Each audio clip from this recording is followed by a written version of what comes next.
Hi friends, welcome to my channel. So today I came up with a different scenario about in time intelligence function.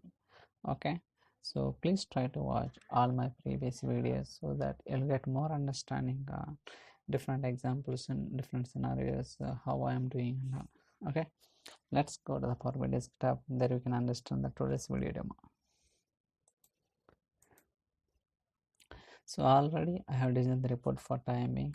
So I'll try to explain what are the steps I have done so to create the report like this. So before getting into the details of the report, let me explain what are the tables I have imported from the Excel. So customer table, geography, product, sales territory, and dim date, product category, subcategory, internet sales. So these are the tables I have imported from the Excel. And also we'll try to understand what kind of relationship we have established between the dimension tables and fact tables. Let's go to the model tab. There we can understand the demo. So just to scroll a little bit, collapse. Okay, now we can see that we have already established the relationship between the dimension tables and fact table.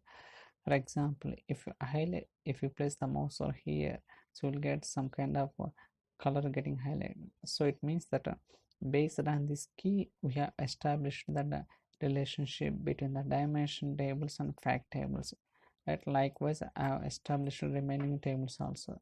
So going forward, I'll try to create one video, so there I will talk more about relationship and what are the properties, how to detect automatic or how to create manually. We'll see different examples in upcoming sessions. For timing, try to understand. So now I'll go to the report tab. So here, so I'll try to explain. So basically last two videos I have created a similar kind of examples. So in that, so based on the year selection, month selection, we are getting the specific number of days. Okay, but in this case, based on the month selection, whatever the years data available, I'm just pulling all the years for the specific number of days. Okay, so for example, here we have two slices, one is month, another one is days. Okay, so for getting these days, I have created a separate table called days. So click on here, so you can see 5, 7, 10, 12. So same thing we are getting here. So here we have two slices. This is the days, this is coming from the days table, and this from the dim date table. Okay, this is month number, month name. Okay, so the scenario is based on the month selection and the day selection. I want to see all kind of years data with respect to the those number of days from the last day of the month. For example, if I click on May, April month and 5 days, means in 2002 I want to see the what is the last day, April 30th, from 30th to 5 days backward.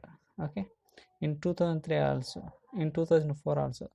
So like that for each year wise, for the respective month selection, for the respective day selection, I want to pull the dates. Okay, based on that with respect to the sales also. For example, if I select June, means we'll get the June sales until 5 days for each year wise. In 2002, 5 days. In 2003, 5 days. In 2004, 5 days. For example, if I select 7, now you can see 7 days. See, in 2002, so 30th is the last day. From the last day to backward up to 7 days sales. In 3 also, in 4 also, like that. With respect to that, we have the sales amount. And also I have created a separate measure, so for displaying this one, so I have done this is conditional formatting. Based on the sales amount, I'm displaying the icons, right?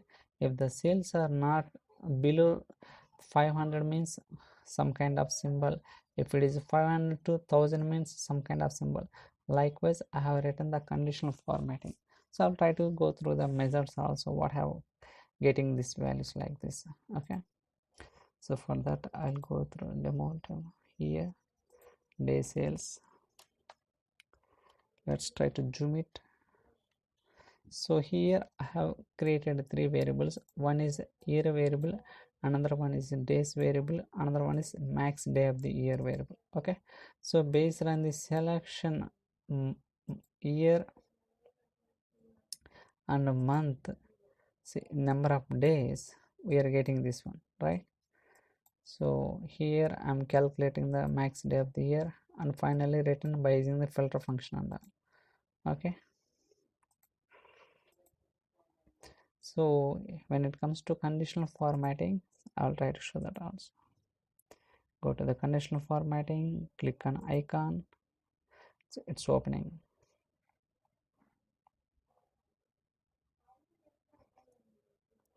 Now you can see I have written conditions like if the day sales greater than 0 less than 500, display this icon.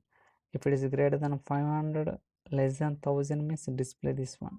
If it is greater than 1000 less than 2000, this icon. If it is greater than 2000 less than 5000 means this one. So like that I have written the condition based on that I have given the icons. So easily you can understand.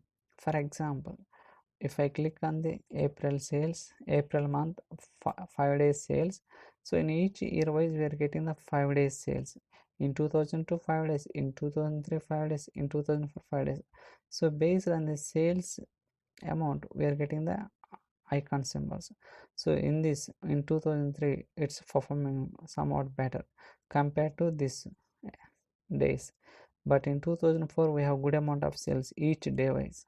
Okay, when I click on August, see, so it's like a random basis we can understand easily which month, which year, which day it's performing the good amount of sales, so that we can make some decision. For example, in November month, so up to in 2002 these sales are not amount, not in a good. Okay, but in 2003 we have good amount of sales. See, you can see that based on the icon easily we can identify that this date is getting more number of sales, this date is not performing well. So we can study the data and make a decision based on that.